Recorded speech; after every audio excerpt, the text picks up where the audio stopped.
வணக்கம் நண்பர்களே, நான் உங்கள் மனோ எலக்ட்ரானிக்ஸ் கரூர் நண்பர்களே. ஃப்ரெண்ட்ஸ், இது பார்த்தீங்கன்னா இந்த டிரான்சிஸ்டர் எல்லாமே வெடிச்சிருச்சு. இது ஒரு பஸ் இன்வெர்டர் 24 வோல்ட்டு. இது ரெசிஸ்டர் எல்லாமே போஞ்சிருச்சு. ஸோ இப்போ இதில் எல்லாமே போனது எல்லாமே புதுசு போட்டிருக்கோம். புதுசு போட்டு இப்போ பக்காவாக ரெடி ஆயிடுச்சு நண்பர்களே உங்களுக்கு. ஸோ இண்டிகேஷன் பாருங்கள், ஆன் கண்டிஷனில் இருக்குது போர்டு. ஸோ அவுட்புட் வோல்ட் வந்து நான் செக் பண்ணி காட்டுறேன்.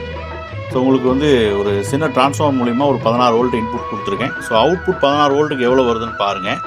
ஸோ டச் பண்ணோம் அப்படின்னா உங்களுக்கு 27ல் ஸ்டாண்ட் பை நிற்குது. ஸோ இதையும் உங்களுக்கு செக் பண்ணிடலாம். ஸோ ரெண்டும் சேம் வேல்யூ வரணும். 27 பக்காவாக வருது. 27 பக்காவாக வருது நம்மளே. ஸோ ரெண்டும் சேம் வேல்யூவே வருது உங்களுக்கு. இந்த மாதிரி உங்கள் பஸ் இன்வெர்டர் சர்வீஸ் பண்ணணும் அப்படின்னா நம்மளுடைய நம்பர் வீடியோவில் இருக்கும், கான்டாக்ட் பண்ணுங்கள், சர்வீஸ் பண்ணிக்கலாம். நன்றி நண்பர்களே.